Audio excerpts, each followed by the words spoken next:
Okay, everybody, it's about 2 minutes past the hour, so I think we'll get started here to keep everybody on time for a half-hour webinar.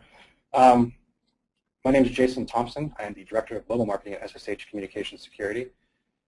Today we'll be talking about PCI DSS and SSH key management specifically for QSA. So this webinar has been designed specifically for PCI DSS QSAs and is based around the information that we learned when we went out to this year's PCI conferences in Dublin and also Orlando, as well as our relationship with the PCI group as well, and also our customer base in addition to that. So what we'll cover today, we'll talk a little bit about SSH Communication Security as a company, and then we'll go into just what we heard at the PCI conferences that I just spoke about in Dublin and Orlando. We'll also talk about current and emerging PCI compliance requirements, including 4 new requirements that are up for consideration. We'll add additional levels of specificity to existing PCI requirements. Those have actually been accepted for consideration. And we'll go through that and talk about what those are and what the implications are for the PCI covered organizations as well as QSAs. In addition to that, we also want to show that sort of the current state of security for encrypted networks to kind of give a baseline understanding of perimeter security, network access controls, and also a real-world example of exactly what we've actually seen out there in a major case study with a Fortune or a top 10, actually a top 5 international banking institution. And then at the end, we'll show you PCI compliance solutions, which basically will be a discovery tool demo of our product that will be available for the QSAs to utilize. And this will help them in the testing and also actually providing remediation and compliance reporting as well. And that's just a portion of the of what's actually involved in the entire PCI or the entire key remediation process. But just discovering the problem is really the first step in the process, especially as we've heard back from many of our QSAs at the conferences. About SSH Communication Security, so most people know about the protocol. We're actually the inventors of the SSH protocol. SSH as a company has been around since about 1995. We have 3,000 customers worldwide, including 7 of the Fortune 10, and proudly, as the inventors of one of the most widely used protocols in the world, we also have probably more experience in the SSH protocol from a software and deployment standpoint than anybody in the world. We deliver a platform-based approach to secure shell deployment management, monitoring, and data loss prevention. We have a very broad platform. Today we'll focus in on key management as the primary focus on that. And if we look at some of our customers across multiple verticals, obviously energy and utilities, government, financial, retail, and also healthcare. So many different groups. Some here are more PCI specific than others, obviously. But it's good to have diversity within the organization because we get a lot of feedback and we spend a lot of time going out to customers to actually figure out what it is that they're seeing in their environments and what they need from us, from an encrypted channels provider, a client server technology, as well as key management and data loss prevention and encrypted channel monitoring with our Crypto Auditor products. So these are all developed hand in hand with our broad customer base. As far as our information assurance platform, just to give you an idea of what all is involved in this platform, it's basically a minimally invasive solution that plugs into your SSH and OpenSSH environment. So you can either be using our own TechD SSH environment, which is the preferred solution for many of the largest banks, retail organizations in the world. You can also utilize our platform with OpenSSH as well. So that actually extends out the number of implementations that we can actually help support pretty significantly. When developing our platform, we designed this so that you wouldn't have to rip and replace, which is common within most new platform technologies. We actually interoperate with the existing environment and just basically plug in to the existing environment in a very easy turnkey way. From the standpoint of what we cover in the platform, configuration management, host key management, deployment, user key management, which we'll talk about today, as well as access controls, which we'll also talk about. And we also do encrypted channel monitoring and auditing and DLP, in addition to automation and authentication. So those are the main cores today. Obviously, we're just going to cover user key management and access controls. So let's jump right in with what we heard at the PCI conferences this year in Orlando and in Dublin. And one of the main things we heard is that unmanaged keys are often an audit open item. Some folks are able to do testing with it and figure out what's going on, but auditors oftentimes are telling us, and we had a lot of them come up to us, that they know it's a problem, but they struggle how to evaluate the SSH environment because key discovery and access control tools are very, very limited. And because it's a largely uncontrolled sort of wild west still of access controls, it makes it very, very risky, but also very difficult to test for. We also learned from an organization standpoint for covered entities, many organizations have or are planning a key management project within 1 year. So they have something on, on the radar. They know it's an issue. There's cost issues that are hitting organizations just from the standpoint of how difficult and costly it is to do this through a manual process. But from a compliance standpoint and a security standpoint, they're also recognizing that, hey, this is coming down the pipeline. We need to fix this issue. And in fact, we're also already seeing some initial compliance issues, largely right now involving SOCs, but also the conversation around PCI as well, where people are not able to control access, they're not able to revoke keys, they're not able to rotate keys. Beyond compliance, the security risk associated with sloppy key management is a primary issue in the eyes of QSAs, and I think a lot of the folks that we talk to, especially folks who are specifically looking at how to improve the PCI DSS guidelines. In addition to that, and I'll just throw in this as well, we heard as far as encrypted traffic, we heard at the PCI conference, and this speaks to our crypto auditor product, which we won't demo here, but I thought I would include this as well. This sort of challenge that's in the organization that if you put encryption on a network that it blinds security ops and forensics teams, but is often a requirement for many PCI environments. We won't go into detail of what Crypto Auditor does here, but if you'd like to after the webinar, contact us. We can go into this more. This is actually a solution that could potentially work in PCI environments quite well, just to be able to provide for visibility into the encrypted traffic the same way that you can see it on unencrypted traffic. Obviously, if someone gets inside of your network and is using your encrypted channels, they can cloak their activities and actually pretty much do what they want and make it very difficult for you to discover where the breach is coming from, who did what, and what they took. So this is what our solution with Crypto Auditor does, and we brought that to the PCI conferences, and that got some great attention as well. So let's touch on the 5 access control. Actually, this is going to be 4 access control issues that are up for consideration with PCI DSS. In general, PCI DSS Section 8.5 requires us to ensure proper user identification, authentication, and management for all non-consumer users and administrators and all system components. Drilling down specifically into 8.5, we get to 8.5.1. And this is the first area up for consideration, the first section. Essentially, this section requires for the control, addition, deletion, and modification of user IDs, credentials, and other identifier objects. The changes that have been accepted for consideration is the change in the requirements to cover other authentication methods such as tokens, keys, and certificates. So this really makes sense because we know that other authentication methods such as token, keys, and certificates actually might provide a higher level of access to much more sensitive information, and in some cases potentially root access if you've got that kind of key in your environment. In addition, to change the testing procedure to reflect modern data services or centers such as and use cases and accessing services remotely. So obviously this is where we're talking about the testing capabilities for this new authentication methods such as tokens, keys, and certificates. Again, when we're looking at this and we're having discussions, it sort of seems like common sense. Why would we apply the need to have access control, including addition, deletion, and modification of IDs and credentials? If it's just for username and password, why not include that for other things?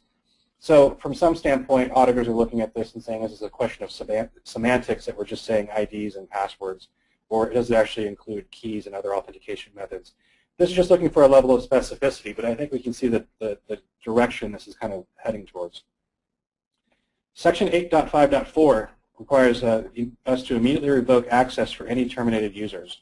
So obviously in this, we want to change the testing procedure to better address authentication methods such as token, keys, and certificates. This is also going to include trust relationships that are not tied to user IDs. And trust relationships are basically, from the standpoint of keys, you can have a one-to-one or one-to-many relationship with a key, where basically a key can give you access to multiple doors, if you will. In this case, we could say servers, which could pose a significant risk if you have a one-to-many key, obviously, especially if it's a root access key, then you have one-to-all in some cases.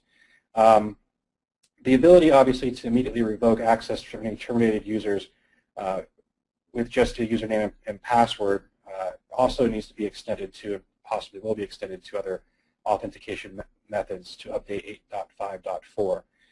With our solution, with our QSA discovery and testing solution that we'll show here in a little bit, we'll actually show you exactly what you can do to actually test in an agentless environment, or if you need to in an agent-based environment, to make it very quick to actually figure out if users who no longer should have access actually do have access inside the system.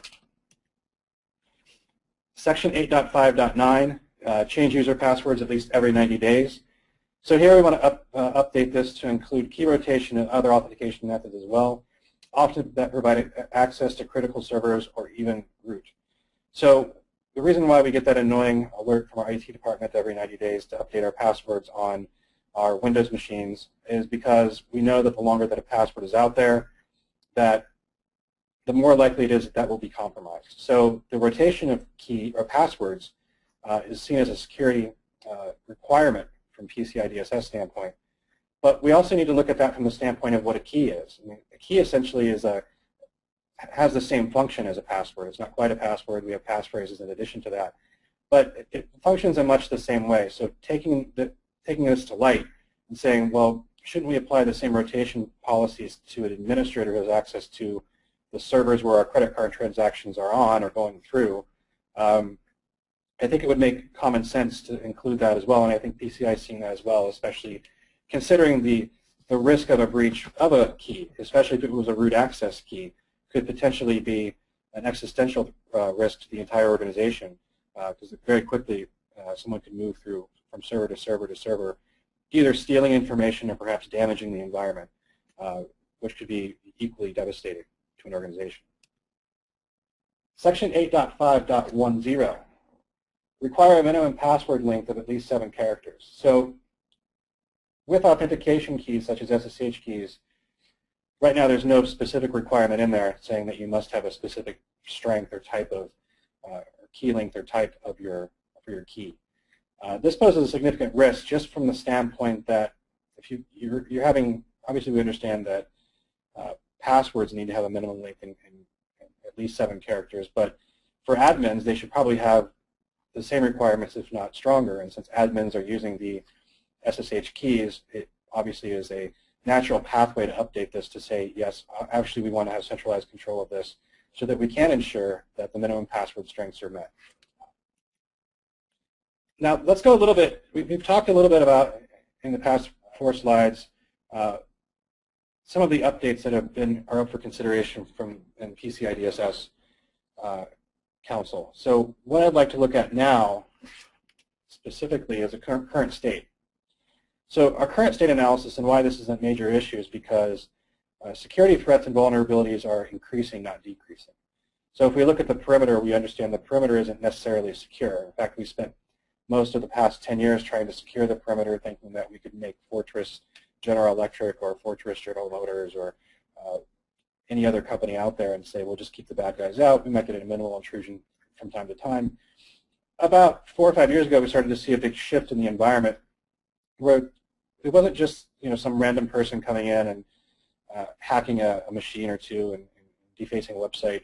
You now had really targeted spear phishing attacks or advanced persistent threats where someone was actually sitting on top of an organization trying to break in and do real harm. And realizing after time that the perimeter just wasn't secure. And we went through several different, we've had several different breaches out there. We all know about TJX. We all know about RSA. RSA is a great example of a security company. They're providing their secure ID tokens. They're targeted with social media campaign. Possibly that's what the attacker utilized, maybe LinkedIn to figure out who the HR manager was. Sends an email in about next year's bonus and compensation structure in the title. Targets a few employees. Employees open the email, 0-day attack, and several months later, all of a sudden, the core code for secure ID has been compromised. So that is an advanced persistent threat. that is a spear phishing attack. That is exactly what we're worried about in the security space, especially for companies with an exceptionally high profile. In that case as well, we know that some of their customers that were using SecurID were initially attacked almost immediately right after they got the codes for that. So we can see how this can kind of, what these folks are trying to do. They're trying to find very, very highly targeted organizations with a lot of information that's very critical for them. And that which they can use to their own advantage, whether it's from a national security standpoint. PCI is probably from, they want to actually steal credit card information and try to sell that information to other people for to commit financial frauds. But we also have to be concerned, now that's external threats, we also want to be concerned about malicious insiders who pose a significant threat. There's people who are authorized to operate behind our perimeter, and that's difficult to control in a BYOD and cloud environment, an extended enterprise environment. So one, we want to make sure that we can control access to the environment, because if we can't, then we don't know who has access to what. And with a key management solution, you should be able to control who can access what from a range of IP addresses, and also from being able to control the users, in addition to just with the common sense approach of being able to rotate keys and force standard key links and types and so forth. In addition to this, and we won't go into Crypto Auditor today, but also Crypto Auditor can help with this as well, because people who are authorized to access the environment can be monitored if they're using encrypted channels with Crypto Auditor. But this is kind of probably the equivalent threats of today of the external and internal threats which we now face. And we can see this as well, that SSH is actually the Secure Shell protocol, and the software that's driving it is becoming a major target for brute force attacks. Now we can see a dramatic spike in 2011, and we can update this with the 2012, and it'll show you pretty much the same thing, that they're realizing with advanced persistent threats that the real gold of the company, the real vein of information is sitting inside of these encrypted networks, because they're so trusted and have been the gold standard workhorse for such a long time. There's not really a flaw within the software itself or within the protocol. It's more or less how we're managing it. And organizations who are not managing it well could potentially become a victim of a brute force attack, simply by having too weak of a key or having a compromised key. You could actually become a target, because all someone has to do is find that key and then get inside your environment and start controlling it wrong, looking for a match. And that's where the real risk comes. When we look at the current state of key management, we can say right now, we've gone into most organizations, many of our organizations that we currently have as customers, and also open SSH environments. And obviously this is something where we look at this and we say, well, we've got 10-year-old business practices from 2000 where SSH was a tactical tool that was used by admins to basically log in to servers inside the network from a remote location. And basically it was, it was invented to actually stop a sniffing attack that was basically exploiting the weaknesses in Telnet. So as we look at what the SSH protocols and the software that drives it has evolved to, TectSSH, OpenSSH, it's not just used for administrators logging in to do remote service on a server or remote work. It's actually used application to application in many environments as well. So you've got really a proliferation of keys, both with machine to machine or application to application, data transfers where they're actually creating the encrypted tunnel and transmitting the information. And you've also got a growing number of administrators, which is sort of compounded over time as you had administrators come and go, creating keys, creating access to certain machines, not really ever removing that access unless they left. And of course, at that point, the company didn't know which keys were on the system, so they just kind of remained. And as I go into this next slide, you'll see an example of what can happen over a 10-year period of time to an organization we're now doing a major key remediation and leveling project with, which basically means we're going to go in, we're going to take 10 years of bad practices, and we're going to level the environment so that everything can move forward in a controlled fashion. So there's a real-world example of a Global 1000 diversified company. It happens to be a financial institution. It's covered by SOX and also PCI. Over 10,000 servers on their environment, 1.5 million keys identified. Right now, we're estimating between 75 and 80% are probably application type keys. 10% or 150,000 keys were unknown and also had root access. So potentially, this could be an existential threat to this business. This financial institution, it's a very large financial institution. In all probability, if I told you who this was, you would definitely recognize who this company is. In addition to that, they had no ability to monitor encrypted traffic on their network. So all of this resulted in a failed audit. And clearly it's because when I looked at the auditor's notes to make sure that we could help them solve their problem here, and basically it was that they were not able to follow their processes in relation to SSH keys and SSH access controls because, one, they all came in through a single sort of jump server type location, which provided the level of access control. And two, anyone in the environment could pretty much go to a server and just set up their own access keys as long as they had a certain username and password. Inside of the environment, obviously, beforehand we looked at we had people make a guess of how many keys they thought they had in their environment. They had 1.5 million. They thought they had about half of that amount. And they did not realize that they had any keys that had root access that were unknown, which obviously poses a great risk to the organization. And to give you other examples of recent breaches and how, specifically in the past 2 years, where a key was actually compromised, we've got the issue here with FreeBSD, where the potential threat was software downloads from a trusted source. Basically, people come to FreeBSD to download software. It's a trusted source, and it could have contained a virus or a Trojan very easily. You also had Apache. Apache was hacked with a stolen key or a compromised key, and the integrity of copies of the hugely popular Apache Web server, which is distributed through the apache.org site, was potentially a vulnerability as well. So we can look at this too and kind of like, do some Monday quarterbacking and say, what were these hackers trying to do? Well, they're trying to get into environments where they could easily, trusted source, download this information, easily replicate out towards other organizations so they could, get the broadest effect that it possibly could. Fortunately, this was shut down, and there doesn't look like there's a lot of additional damage done. In these cases, anyone who downloaded this information during this time or these downloads during that time should have gone back in and re-uploaded their software, re-downloaded the software, and reinstalled it. So in this case, it turned out not to be a catastrophic, disaster. But as you can imagine from the previous example I gave you, with that many root keys, if one of those root keys were to be compromised in a retail organization or a financial organization, it could be a potential existential threat. So far I would say we know the risk is there, and we've been lucky. Unfortunately, in security, because there's so many things going on, we tend to be a little bit, let's say we're not completely proactive all the time. And now is an example of where we know there's a major issue, potential existential threat. We know that folks are targeting this more and more. Now is the time to take action.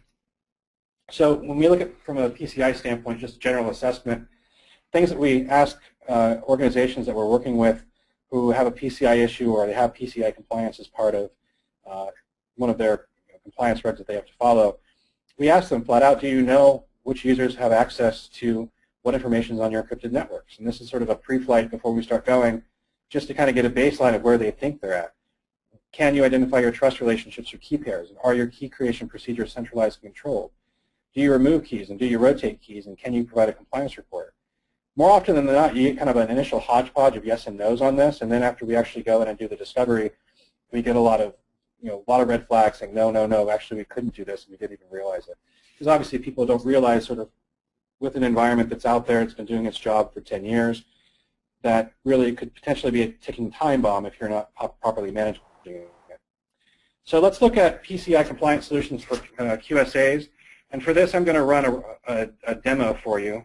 You can actually go through this, and I'll talk you through the demo. 1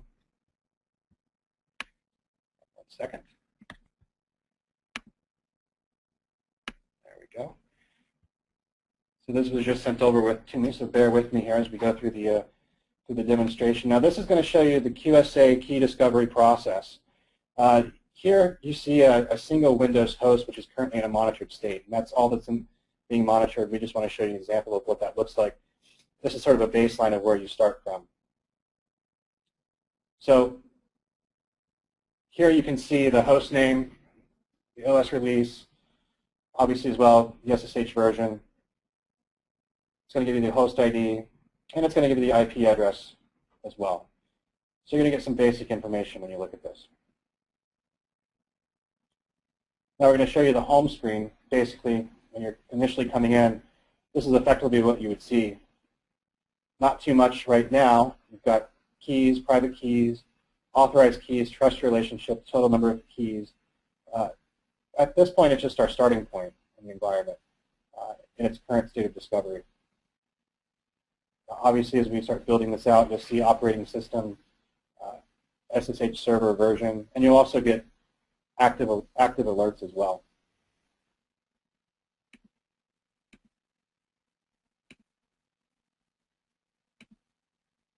So here I'm going to add a host. I can either do agentless or agent-based.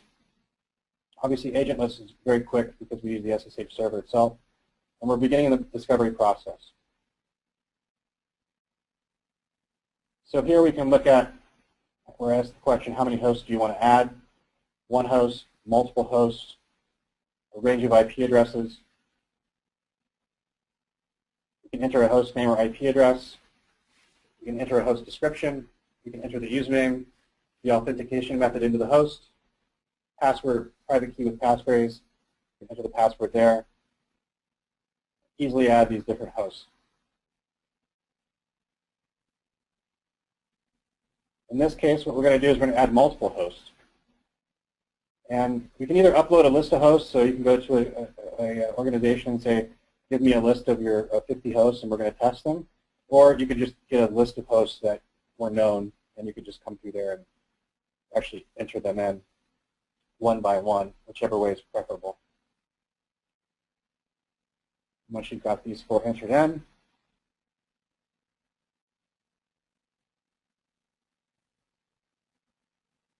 just do some configurations here.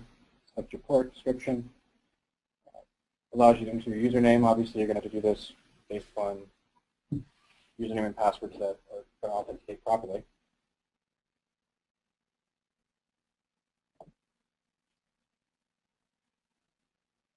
And we go ahead and hit next.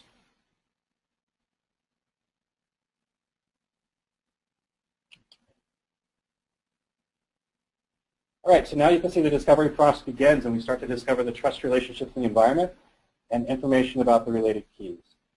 From here, you can see the discovery phase will continue while we are collecting more in-depth information. So this is showing you some past projects that we've run from previous demos. Now we can see the hosts in the environment begin. They're queued, they're pending, and they're off and running. So now if we go back to our home screen, now we can see some changes occurring in the environment because now we're starting to initially discover the environment. We're seeing now that there's additional SSH server versions. We've got OpenSSH and SSH Tectia. We've got still one operating system with Windows. Next, we'll start looking at keys specifically and drill down into that. So now we're beginning the stage of finalizing the scanning process and bringing everything into a monitored state. So here we can see that the jobs are queued and now they're running and the progress is going. This can actually be quite quick, but in large environments, obviously it can take some time.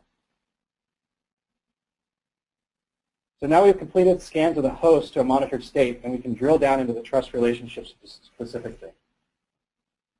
So again, you're seeing the host name, US release, SSH version, if it's monitored or not, host ID, and IP address.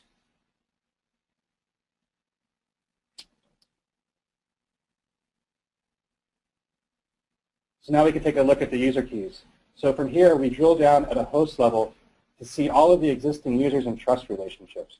So there's the users, there's the trust, and here you can see in the arrow, take notice of the unknown private keys. So here's unknown keys on the system, and this would be out of compliance because now you're saying, aha, we've discovered keys on this host that aren't a key pair match or that weren't known. Obviously here we can look at every single user. We can test to see if the user should be added. We can look at the fingerprint. Actually, that's just more or less system, the algorithm type and the key size. And then we can also create different views. So we've got the ability to look at and drill down into different types of information, such as owner ID. We have key tags to tag things very easily, and authorized users, and so forth. But you can see from here, you've got your basic core information. You've got your username. You've got your keys, and you can drill down, even drill down into IP address. And from here, we can drill down into the host to see users and corresponding trust relationships. So this is where we get into a really great level of detail to who has access to what. In this overview, you can see the host name, the IP address. It'll show you all the alerts. If you, one tab over, we click on users. We can now see all the users on this system. We can see incoming authorizations, and we can see outgoing authorizations. And that's going to really help us understand who has access to the environment from both incoming and outgoing scenario. Just close the Skype window. There we go.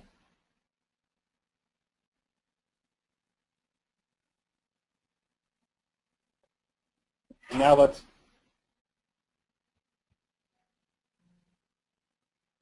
look now at auditing as well.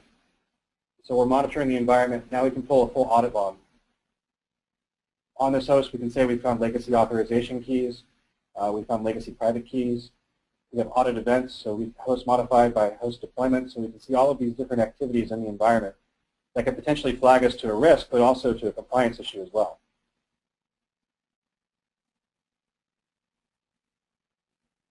Now we can drill down and see how often the keys are being used and from where they are accessing the host. So this is going to actually pull up in the logs, and we can actually look and pull key-specific activity. Here you can see from IP address, client, obviously, username on server, host name, login date, login count. And this gives us a very good view of exactly what's going on in the environment. This is not only helpful from a PCI standpoint, but also from security and remediation if there's an issue. In addition, here we can see the last login date and time, as well as from what IP address the host was accessed from.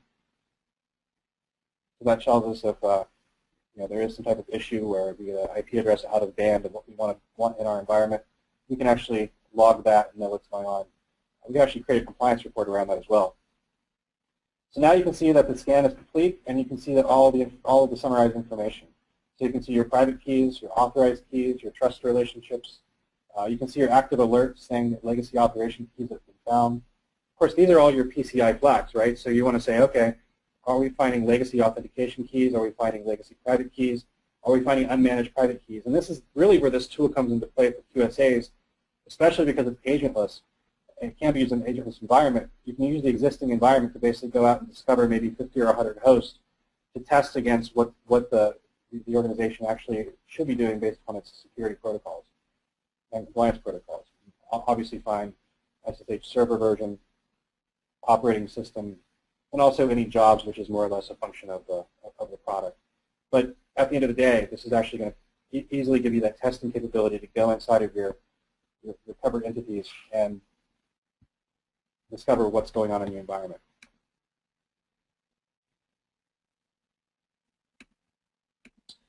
Now, I'm going to open back up PowerPoint real quick. So essentially, that's what we have for today's webinar. At this point, I can actually take Q&A from you. If you have any questions, you can type them in in the questions box you have to the right or the left of your screen, depending on where you've got it located. Also, you can contact us directly at sales@ssh.com or myself directly at jason.thompson@ssh.com. If you have any questions on this, we'll follow up with you and provide you a deck as well as a recording of this webinar. And if you're interested in using this tool, this discovery tool in your practice, hopefully it will be a great addition to your current testing tools, and hopefully that this will help us build better compliance. And I think it's also important to note too that as we see new compliance mandates coming down the pipeline from the PCI group itself, how important it is for us to make sure we stay ahead of that as much as possible, both from a security standpoint, but also just to ensure that we're able to provide, in our case, our customers with a compliant solution. So even if you get, and you can find that, we can send you the information on key remediation and the process around that, as well as other steps that we can take to help customers actually achieve compliance and security from a PCI standpoint. We're actually doing this with a couple major customers. We're actually working on the largest key remediation and key management project to date in the world, which is a great project for us to work on and learn a ton about. what really is going on in environments. We've learned so much from it. And obviously, as the inventors of the protocol, we are probably the best suited to help both QSAs out there as well as organizations better discover environments, figure out how to resolve major security issues, and so forth. Again, so that's our webinar today. I went over a little bit by about 5 minutes, but I thank you all for attending. Someone on our end will follow up, but if you want to shoot us a proactive email, again, that's sales@ssh.com or jason.thompson@ssh.com, and we will respond back to you. Again, thank you for attending today. Have a good day.